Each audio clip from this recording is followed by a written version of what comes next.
What happens when a billionaire rejects his own son simply because of the color of his skin? In California's richest family, Julius Lancaster had everything: power, wealth, and two white children he adored.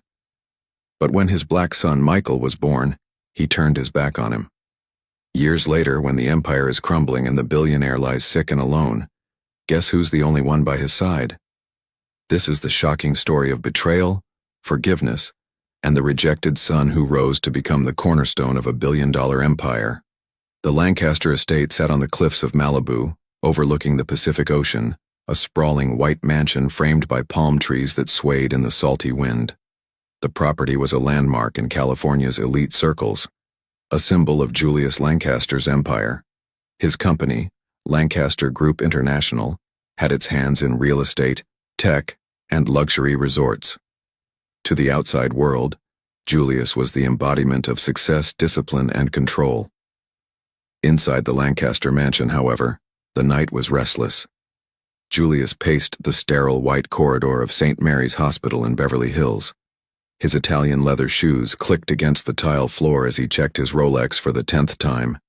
His wife, Yvonne, was inside the delivery room. Nurses moved briskly in and out, their faces unreadable. Julius had been through this process twice before, with Edward, his son, and Sophia, his daughter. Both births had been photographed, celebrated in glossy magazines. But this time, he felt unease. "Sir," a nurse finally emerged with a tired but bright smile. "Congratulations. You have a healthy baby boy." Julius's shoulders relaxed for a moment. A boy, a son, another heir to the Lancaster empire. He straightened his jacket and strode into the room. The scent of antiseptic and sweat lingered. Yvonne, her caramel skin glowing with exhaustion, lay propped against pillows cradling the infant. Her dark curls clung to her damp forehead, but her smile was radiant. "Julius," she whispered softly, "come see him. He's perfect." Julius's eyes shifted to the child in her arms. The small bundle squirmed, tiny fists punching the air. His skin was unmistakably brown, rich and deep, like Yvonne's. His features, delicate nose, full lips, were clear even in his newborn state. The air left Julius's lungs. "No," he muttered under his breath. He took a step back. This isn't right." Yvonne's smile faltered. "What do you mean? He's our son." Julius's jaw tightened. "Our son should not look like this." The words struck Yvonne like a whip. She clutched the child tighter, her eyes blazing with a mix of fear and fury. "Are you saying, because his skin is like mine, he's not yours?"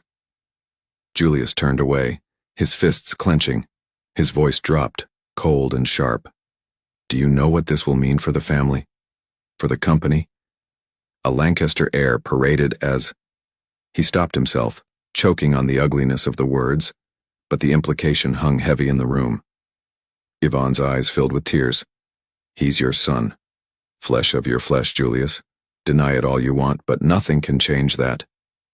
The baby whimpered, his tiny cries filling the silence. Julius refused to reach for him. Instead, he stared out the hospital window at the bright California skyline, his heart locked in iron pride. When the birth certificate needed a name, Julius spoke it without emotion. "Michael." Yvonne repeated it tenderly, whispering to the child. "Michael Lancaster, my beautiful boy." Michael grew up in the Lancaster estate, but his childhood was shadowed by his father's cold indifference. Julius rarely looked at him, rarely spoke his name. At public events, Michael was absent, kept at home while Edward and Sophia were paraded before cameras, hailed as the heirs to Julius's empire. Edward, blonde-haired and blue-eyed, was everything Julius wanted. Loud, brash, handsome in the way of magazine covers. He grew up with private tutors, country club friends, and endless indulgence. Sophia, with her golden curls and delicate features, was pampered into vanity. Both children treated Michael as if he were a shadow, a reminder of something they could not name but instinctively understood: their father's shame. It was Yvonne who gave Michael love. She read him bedtime stories in the sunlit nursery that overlooked the ocean. She told him about her own childhood in Oakland, about resilience and pride. She sang to him in the evenings, holding him close, reminding him every day that he was enough. But children notice things. By the time Michael was 6, he knew the difference. At family dinners, Julius asked Edward about school, about soccer practice, about his plans. He asked Sophia about her piano recitals and praised her beauty. When Michael tried to speak, Julius's eyes slid past him, as though he were invisible. One evening, at a long marble dining table, Edward boasted about a new dirt bike Julius had bought him. Sophia twirled in her seat, bragging about the modeling scouts who had noticed her at a party. Julius chuckled, sipping his wine, pride written across his face. Michael, small and eager, pushed his plate forward. "Mom and I built a birdhouse today. The birds came and—" "Not now, Michael," Julius interrupted, not even looking at him. "Eat your food." Silence followed. Michael's cheeks burned, his appetite gone. Yvonne reached under the table and squeezed his hand. Later that night, when she tucked him into bed, she whispered words that would cling to his heart forever. "The stone the builders reject, my son, will become the cornerstone. Don't you ever forget that." Michael nodded, though tears filled his eyes. He didn't fully understand the words, but he understood her voice, the strength in it. The years passed. Edward grew wilder, surrounded by friends who drained his trust fund on parties in Hollywood Hills mansions. Sophia discovered fashion, disappearing into Los Angeles nightclubs, her name appearing in gossip columns more often than in classrooms. Michael, meanwhile, kept close to Yvonne. He studied quietly, excelling in school without the tutors his siblings wasted. He spent afternoons at the company's offices in downtown Los Angeles, shadowing junior managers, watching how business worked. The employees noticed him, the boy who was polite, curious, and hard-working, so different from the entitled Edward. Still, in Julius's eyes, Michael was a shadow. One summer, when Michael was 12, Julius hosted a grand dinner at the estate. Senators, tech moguls, film producers, California's elite filled the Lancaster mansion.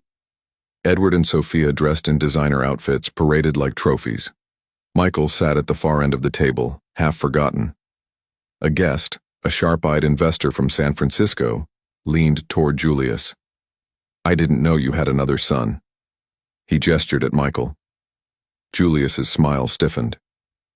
"Yes, he's younger. Still finding his way." He quickly shifted the conversation back to Edward's latest summer program in Europe. Michael heard it. He always heard it. That night, after the guests had gone and the mansion grew quiet, Michael sat by his bedroom window, staring at the endless waves crashing against the cliffs below. His chest hurt, heavy with something he couldn't name. Yvonne entered, carrying a blanket. She wrapped it around his shoulders and kissed his hair. "One day," she whispered, "you'll understand. Your father is blinded by the world, but blindness doesn't last forever. Keep your heart pure, Michael. Keep working, keep caring. When the time comes, you'll be the one standing tall." Michael leaned against her, breathing in the scent of lavender from her dress. "Do you really think so, Mama?" She smiled, though her eyes glistened. "I know so." The Lancaster estate glimmered under the California moonlight, but inside its white walls, a quiet war was being waged. Love against pride, warmth against coldness, rejection against resilience. And in the middle of it all was Michael, the son unacknowledged, yet destined for something greater. He didn't know it yet, neither did Julius. But the seed had been planted. The stone the builders rejected was waiting. The years swept through the Lancaster estate like the tides that battered the Malibu cliffs. Time carved deep lines into Julius Lancaster's face, his once imposing frame now slightly stooped, his hair more silver than gold. The empire he had built was still intact, but beneath its surface cracks were spreading. Edward and Sophia were grown now, yet they had become living proof of indulgence gone unchecked. Edward, in his 30s, lived like a permanent guest at Hollywood's wildest parties. The tabloids adored him for the wrong reasons: DUIs, failed investments, scandalous affairs. He posed for paparazzi in designer suits, sunglasses covering bloodshot eyes, a cigarette dangling carelessly from his lips. Behind closed doors, he begged his father for more money, always promising to turn things around with some grand new idea that never materialized. Sophia, 2 years younger, had walked down the aisle 3 times before she turned 30. Each marriage was more lavish than the last, each divorce more public. She flitted between Beverly Hills penthouses and Palm Springs retreats, her face plastered on gossip magazines with headlines like "Lancaster heiress dances barefoot at casino after midnight." For Sophia, the family fortune was a faucet that never seemed to run dry. And Julius, sick and weary, began to see that the legacy he had tried to build through them was nothing but sand slipping through his fingers. Michael was different. Now 28, he had grown into a tall, broad-shouldered man with warm brown skin and calm, intelligent eyes. He had earned his MBA from Stanford, not through his father's money or influence, but through grit, late nights, and scholarships. While Edward lounged on yachts, Michael started in the company mailroom, deliberately working his way upward. At first, the board had been confused. Why is Julius's forgotten son fetching coffee? But as months turned into years, they noticed his quiet diligence. He asked questions. He learned. He treated the janitors with the same respect he gave to executives. Eventually, middle managers started saying something rare in Lancaster Group's marble halls: "That boy actually listens." The employees loved him. The board respected him. And Julius noticed, though he would never say it out loud. By the time Julius turned 75, his health was failing. Doctors diagnosed him with a heart condition that demanded bed rest, a low-salt diet, and medications he never remembered to take. His once booming voice grew softer, raspier, and he spent long afternoons in a leather armchair by the wide windows of the Malibu mansion, staring out at the ocean he had once conquered with ambition. Edward rarely visited. When he did, he arrived in a flashy Lamborghini, smelling of cologne and champagne, dropping by only long enough to secure another check. Sophia came less frequently. She had moved to Napa Valley with her latest boyfriend, a struggling winemaker, and only called when she needed funds to help him pursue his dream. It was Michael who stayed. Every morning, he drove from his modest home in Santa Monica to the mansion, carrying fresh groceries for Yvonne, picking up his father's prescriptions, checking in with the household staff. He helped Julius walk down the stairs, supported him when his legs trembled, read him the daily financial reports. Yvonne was always by her husband's side, her patience unshaken by years of rejection. She made sure he ate, reminded him of his pills, prayed softly when the nights grew hard. And beside her was Michael, steady as a lighthouse, unwavering. One evening, after a particularly harsh coughing fit, Julius sat in his armchair staring at the fire in the living room. The flames cast shadows across his tired face. Michael sat across from him, reviewing company reports. He had a pen in hand, notes scribbled in the margins. "Why?" Julius's voice broke the silence. Michael looked up. "Why what?" Julius's eyes, once so cold, were uncertain now. "Why are you here, day after day, after everything I did, after the way I treated you?" Michael set down the papers. He leaned forward, his voice quiet, but steady. "Because you're still my father, whether you loved me or not. That never changed." The words pierced Julius deeper than any knife could. He turned his face toward the fire, his throat tightening, eyes burning with something he hadn't allowed himself to feel in years: shame. At Lancaster Group headquarters in downtown Los Angeles, the tension was building. The board of directors whispered in closed-door meetings. Who would take over when Julius passed? Tradition suggested Edward, the firstborn son, the golden-haired heir who had been photographed in glossy spreads since childhood. But Edward was incompetent, his failures notorious, his recklessness a liability. Sophia? Even less likely. She had no interest in boardrooms or balance sheets. And then there was Michael.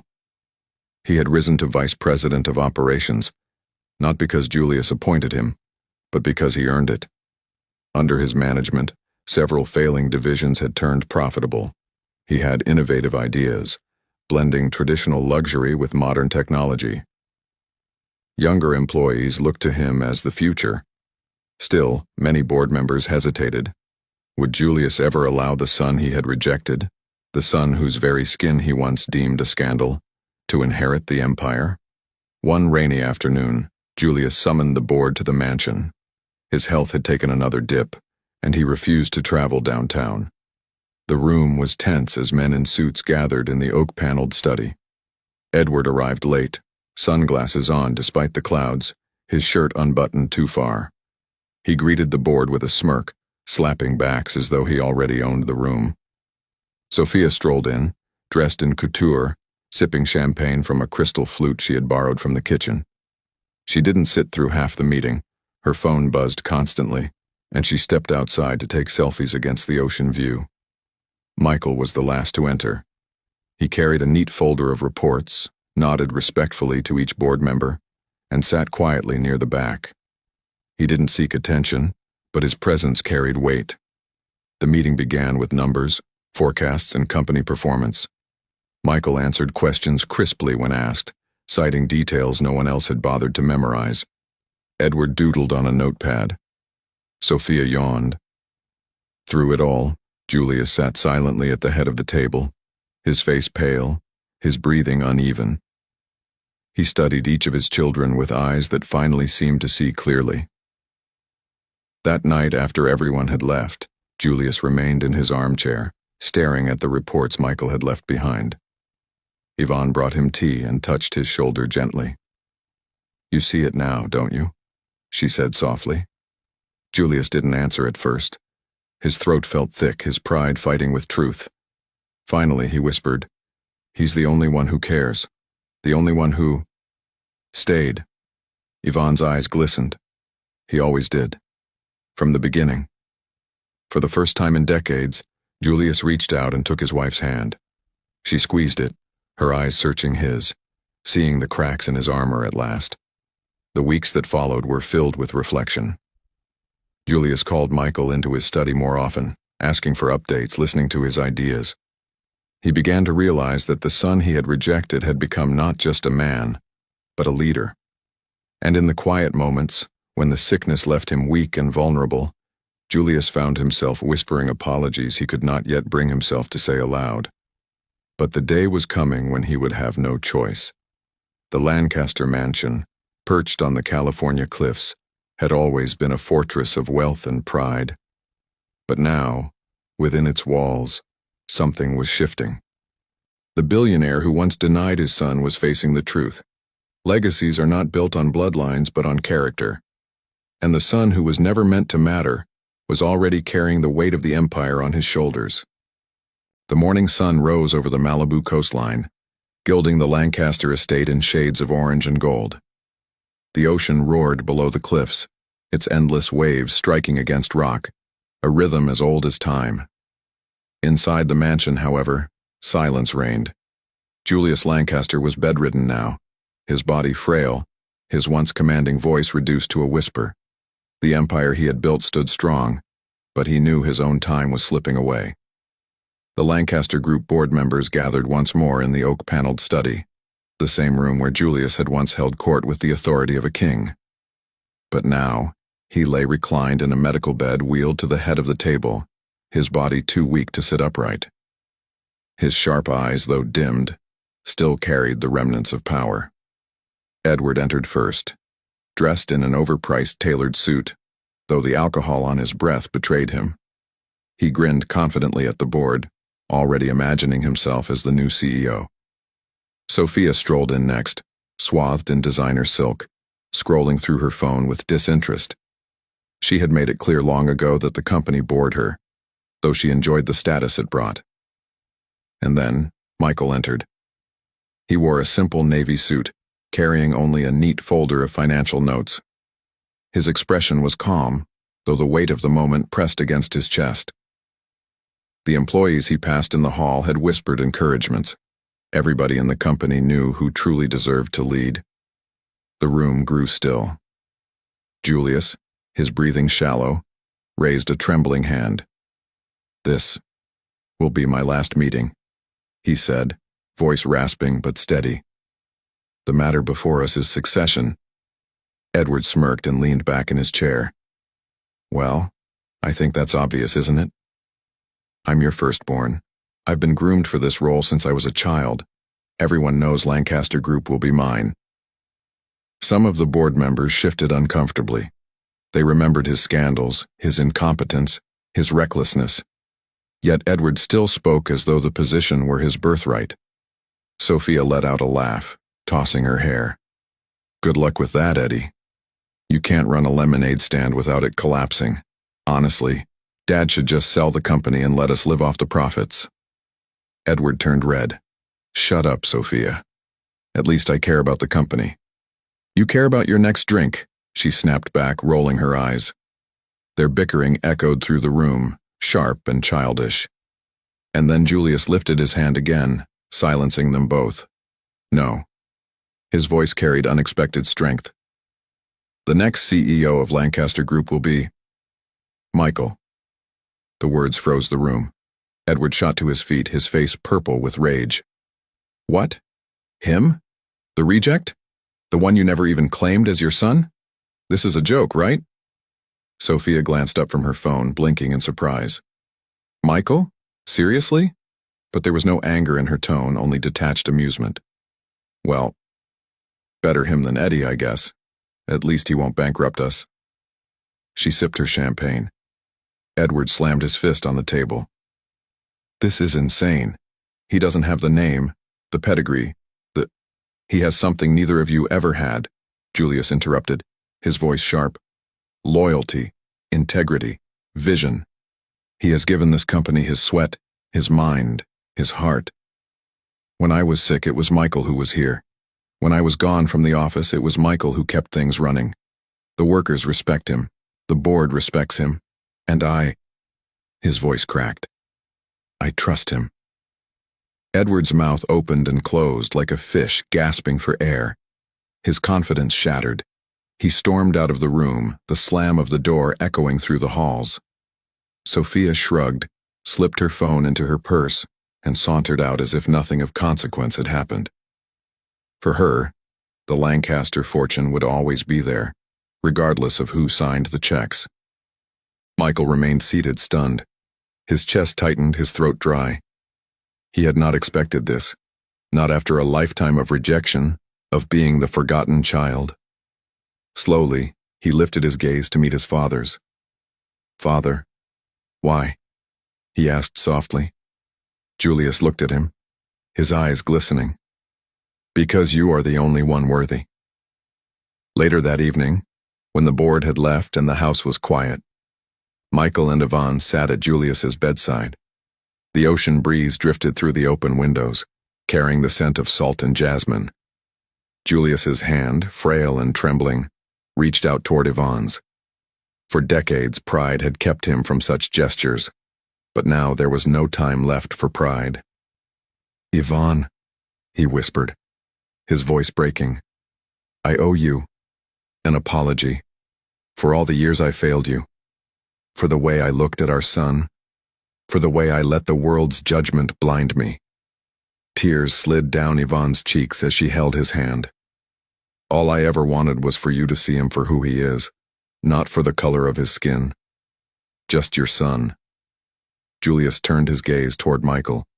The boy he had rejected was now a man, strong and steady, sitting at his side when no one else would. "I thought I was protecting my legacy," Julius whispered, his voice cracking with regret. "I thought, if the world saw me as weak, it would all crumble. But I was blind. You are my legacy, Michael. You always were." Michael swallowed hard, his eyes burning. For a moment he was that little boy again, yearning for his father's approval. But now he was grown, and he understood. "I forgive you, Father," he said softly. "I'll take care of Mom, and I'll make sure Lancaster Group lives on." Julius smiled faintly, relief washing over his tired face. With his final strength, he whispered, "Then I can rest." And as the night deepened, Julius Lancaster breathed his last, his hand still held in Yvonne's and Michael's. The funeral was held on the mansion grounds overlooking the vast Pacific. California's elite gathered in black suits and dresses, murmuring among themselves about the unexpected choice of successor. Edward sulked in the back, his bitterness plain. Sophia wore oversized sunglasses, hiding her expression, though she looked more distracted than grief-stricken. Michael stood tall beside his mother, accepting condolences with quiet dignity. When the coffin was lowered into the earth, the sound of waves crashing below echoed like a final benediction. Days later, headlines spread across California and beyond. Rejected son, named CEO of Lancaster Group. Michael Lancaster, the unlikely heir, from outcast to leader. A new era for the Lancaster Empire. At his first press conference as CEO, Michael stood behind the podium, his mother in the front row. Cameras flashed, reporters shouted questions, but his voice was steady. "This company was built on vision and resilience," he said, "and those values will carry us forward. We are not defined by appearances, but by the work we do, the lives we touch, and the future we build." The employees erupted in applause. For the first time, Lancaster Group had a leader who inspired not just fear or awe, but genuine respect. One quiet evening, Michael walked alone to the small family cemetery behind the estate. The sun dipped low, painting the sky in crimson and gold. He stood before Julius's grave, the fresh soil still dark, the marble headstone gleaming. For a long while, he said nothing, only listening to the crash of the waves below. Then he spoke, his voice low, steady. "I forgive you, Father, for everything. I'll carry the name, and I'll carry it well. Lancaster will live on, and so will your legacy." The wind stirred, rustling the palm trees above as though the ocean itself bore witness. Michael turned and walked back toward the mansion, his shoulders straight, his stride steady. He was no longer the boy his father had rejected. He was the cornerstone, the son who had stayed, the heir who had risen, the man who now bore the weight of an empire. 5 years had passed since Julius Lancaster's death. The Malibu estate still stood on the cliffs, but the air around it felt different now, lighter, freer, touched with warmth that had long been absent. Michael Lancaster had become the face of the Lancaster Empire. Under his leadership, the company transformed. He shifted its focus toward sustainability, technology, and global outreach, breathing new life into divisions his father had neglected. Employees no longer whispered about who was worthy to lead. Their respect for Michael was visible in the way they worked, the loyalty they showed, the pride they carried in calling Lancaster Group their own. Reporters once skeptical of the rejected son now hailed him as a visionary. Business magazines called him the silent powerhouse of California. Journalists praised his ability to balance tradition with innovation, and across the state, his story became a symbol, not just of wealth and success, but of forgiveness and resilience. Yvonne, his mother, still lived in the Malibu mansion. Though her hair had silvered, her grace had only deepened. She spent her days tending the oceanfront gardens and her evenings hosting quiet dinners for Michael and his closest advisors. When asked about her son, her answer was always the same. He was born with dignity. The world just had to catch up and see it. As for Edward and Sophia, their paths drifted far from the empire. Edward's scandals caught up with him. A failed investment in Las Vegas left him bankrupt, his Lamborghini repossessed, his name erased from the glamorous circles he once flaunted. He tried more than once to reconcile with Michael, but his apologies were often tangled in excuses. Michael, ever steady, helped him quietly, paying off debts, not for Edward's sake, but because he remembered his mother's words. Forgiveness is strength. Sophia continued chasing distractions. Fashion, relationships, fleeting business ventures. None of it stuck. Yet even she, in moments of sobered clarity, admitted that Michael was the true Lancaster heir. At least one of us knew how to carry the name, she said once, her tone a strange mixture of pride and envy. And Michael? He had grown into the role he once thought impossible. He was no longer the boy hidden at the end of the dinner table. He was no longer the shadow in glossy photographs. He had become the cornerstone his mother had prophesied. One evening, as the sun dipped low over the Pacific, Michael walked down to the private cemetery behind the mansion. The waves roared below. The wind carried the scent of salt and lavender. He paused at Julius Lancaster's grave, the marble stone polished, the grass around it neatly trimmed. He placed a single white lily at the base. "I kept my promise, Father," Michael whispered, his voice steady. "The company is strong. The family name still carries weight. And I chose forgiveness, just like you asked me to in the end." He paused, letting the words settle in the air. "I wish you had seen me sooner. But I'm grateful you saw me at all." The ocean answered with its endless crashing waves, eternal and patient. Michael turned back toward the mansion, its windows glowing with light, the life inside vibrant and warm. For the first time in decades, the Lancaster house was not just a monument to power and pride. It was a home. The rejected son had become the legacy. Thank you so much for watching and supporting my channel. Your love, comments, and shares mean everything to me. Grateful for each of you. Let's keep growing together.